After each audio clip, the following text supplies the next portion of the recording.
Assalamualaikum warahmatullahi wabarakatuh.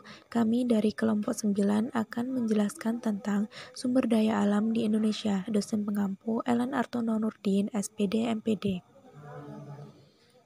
Berikut merupakan nama anggota kelompok kami. Yang pertama yaitu Wilda Fidotul NIM 3036, Wanda Hamidah NIM 3043, Ulfa Mazida NIM 3089. Kompetensi dasar yang akan kami bahas ada 6, yaitu yang pertama, hakikat sumber daya alam. Yang kedua, potensi sumber daya alam. Yang ketiga, persebaran sumber daya alam di Indonesia. Yang keempat, AMDAL. Yang kelima, pemanfaatan sumber daya alam. Yang terakhir yaitu prinsip-prinsip pengembangan berkelanjutan. Hakikat sumber daya alam. Sumber daya alam merupakan segala sesuatu yang disediakan oleh alam semesta. Pada hakikatnya, sumber daya alam merupakan semua bahan yang ditemukan makhluk hidup di alam yang dapat dimanfaatkan untuk keberlangsungan hidupnya. Jenis sumber daya alam berdasarkan sifat kelestariannya ada 3. Yang pertama, sumber daya alam yang dapat diperbaharui, contohnya air, hewan. Sumber daya alam yang tidak dapat diperbaharui, contohnya minyak bumi, dan sumber daya alam yang tidak akan habis, contohnya energi matahari. Jenis sumber daya alam berdasarkan jenisnya. Yang pertama yaitu sumber daya alam hayati, yang kedua sumber daya alam non-hayati. Potensi sumber daya alam di Indonesia. Yang pertama ada hutan, lautan, gas alam, minyak bumi, dan batu bara. Potensi dan persebaran sumber daya alam di Indonesia. 1. Potensi sumber daya hutan di Indonesia. Hutan merupakan suatu wilayah yang mana menjadi tempat tumbuhnya pohon-pohon dan jenis tanaman yang lain. 2. Potensi sumber daya pertambangan di Indonesia.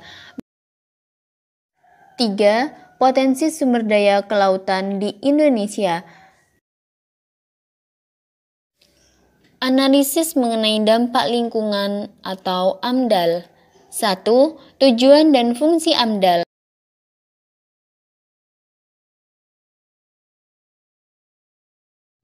2. Komponen-komponen AMDAL. 3. Kegunaan AMDAL.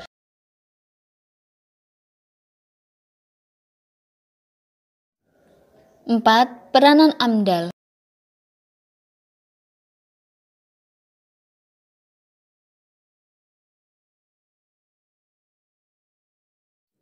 Pemanfaatan sumber daya alam dibagi menjadi 3, yaitu nabati, hewani, dan juga non-hayati. Sumber daya alam nabati penting bagi kehidupan sebagai fotosintesis, juga sebagai produsen dalam rantai makanan. Jenis tumbuhan yang dapat dimanfaatkan seperti padi, jagung, dan tebu.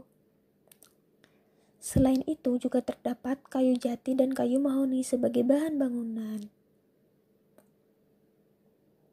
Karet juga dapat digunakan sebagai bahan baku pembuatan ban.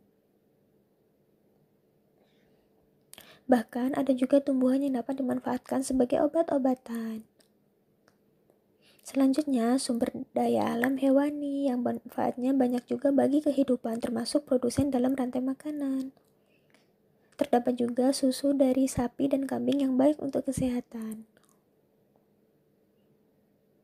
Bahkan ada juga yang dimanfaatkan sebagai aksesoris loh, seperti kulit buaya.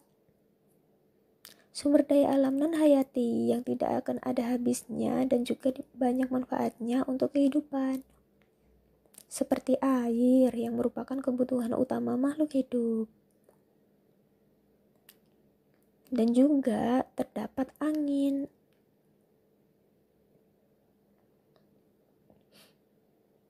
Tanah juga komponen penting dalam membantu mendukung pertumbuhan penduduk serta sumber makanan loh. Bahan tambang juga dimanfaatkan untuk infrastruktur yang ada di bumi. Yang terakhir, minyak bumi dimanfaatkan sebagai bahan bakar transportasi. Cara memanfaatkan sumber daya alam yang baik.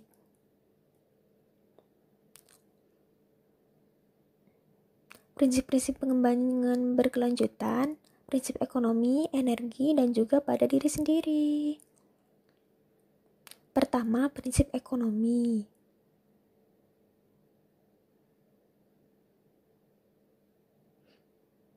Yang kedua, prinsip energi.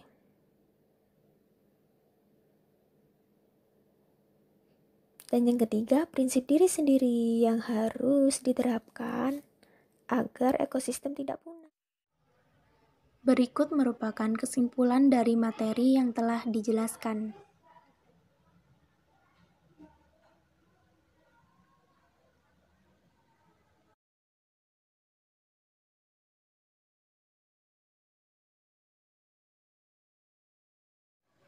Sekian yang dapat kelompok kami sampaikan, semoga bermanfaat bagi semuanya. Terima kasih. Wassalamualaikum warahmatullahi wabarakatuh.